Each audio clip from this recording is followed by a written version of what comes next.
The Joe Rogan Experience. Sometimes I'll watch these replays 10, 15 times from different angles, and all of a sudden I'll see something and it's like a light bulb moment. I love those moments. But yeah, Anderson had many of those moments in his career where you recognize that he had seen a pattern and then he just struck on that pattern and hit pay dirt.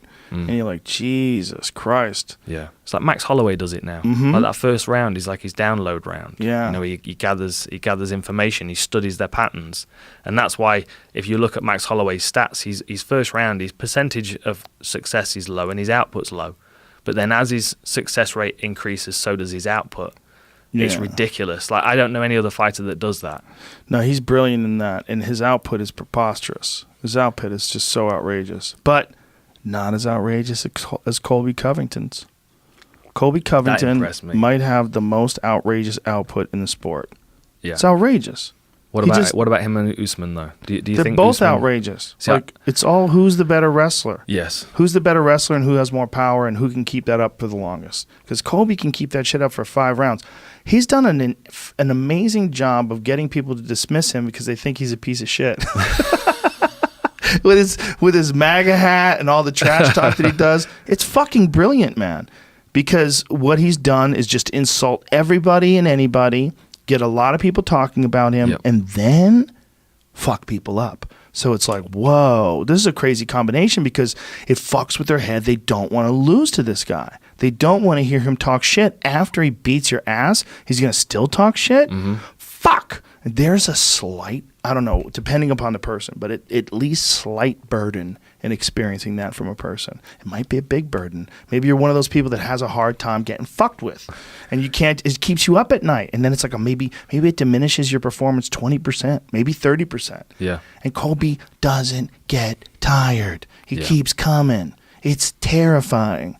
Robbie Lawler just kept bobbing and weaving and hoping for these openings that were never there. And then Colby's just on you. He was punching some ridiculous amount, like 1 every 2.4 seconds or some crazy shit. He broke the work rate, right? Yeah. Yeah, something like that. Against Robbie Lawler. I know. But Robbie just, you know, like that first round in particular, when he's up against the fence and he wasn't even hand fighting the chokes, like that, it looked like he was kind of coasting for a couple of rounds with the intention of getting started later.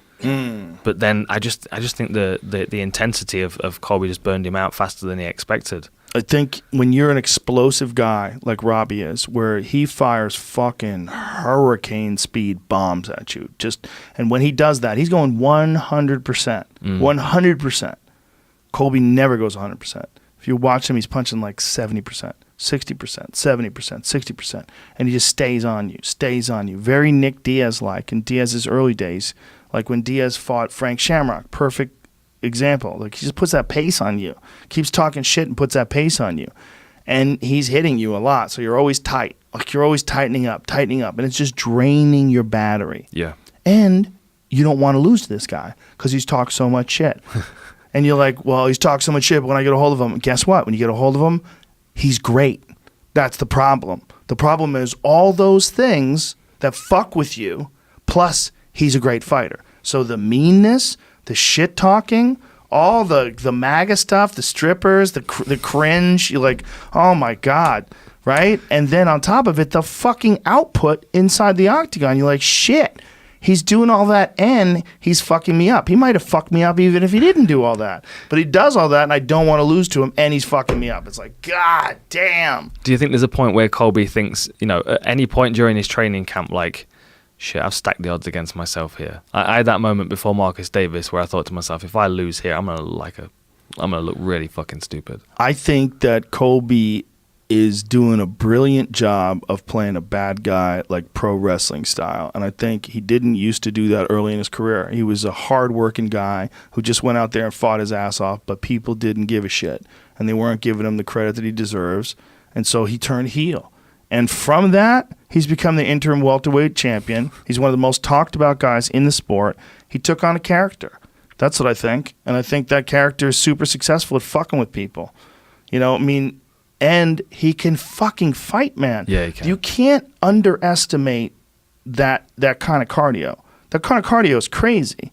To be able to do that for 5 rounds, that's bananas. That pace is insane. Yeah. And Robbie Lawler's strong as well. He's a bull. Such a difficult person to hold down.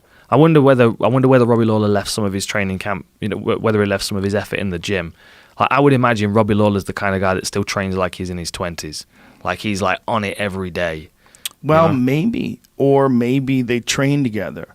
And when they trained together, Colby was getting the best of it. I mean, I think they did train together at American Top Team. And maybe Colby knew that he could out-wrestle him. He knew if he just stayed on him, he would break him and out-wrestle him. I mean, when someone has a wrestling advantage, it goes back to this one more time. When someone has a wrestling advantage, that is a big deal when you start getting tired and this guy has better technique than you and he's not as tired as you are because he's fighting more efficiently, and then he gets a hold of you and they're like, fuck, I'm on my back. And then you're like, God damn it. And then you try to get back up, but you can't. And the bell's over and you get back up and you go, all right, got to keep this guy from taking me down. Then boom, he takes you down to Dan. Yeah. Again, he keeps punching you on the feet. He keeps hitting you and making you move backwards. And you're just looking to land this big bomb, but there's never an opening for it. And you think he's going to slow down, but he never does. So Colby against Khabib at a catchweight, what do you reckon? Ooh. Who outpaces the other one? Dude, they could get Ted Nugent to sing the national anthem. America! Fuck yeah! I think that's an amazing fight. If Khabib ever did want to fight at 170, I think him versus Usman would also be an amazing fight. I want to see Colby and Usman. I mean, that's the fight, right? I mean, and I also think if you're going to have an interim champion, you should treat that fighter like it's a champion. Like, you can't just take their fight, you can't take their belt away if they don't want to fight right now because they're injured or because they need surgery. Okay? I think we have to respect the championship title. Otherwise, people are going to look at interim championships like it doesn't mean anything. It should mean as much as a championship. Like, we're saying you have to fight for the title next. So to say that they don't have to fight for the title next and we're just going to take that thing away from you, you just take it away. Like, but you're still the person's still fighting. So they're still the champion. They didn't lose. You just take it away because what? Is there a mandatory contender that the WBA or the WBC or the IBF? No, it's just the UFC. The UFC decides like who fights and who fights when. I'm happy that they have interim championships because I think there's times and places for that. But you got to treat it like it's a championship. And Colby never lost the championship. Yeah. He won that interim title against RDA in an incredible performance. And then they just take it away from him.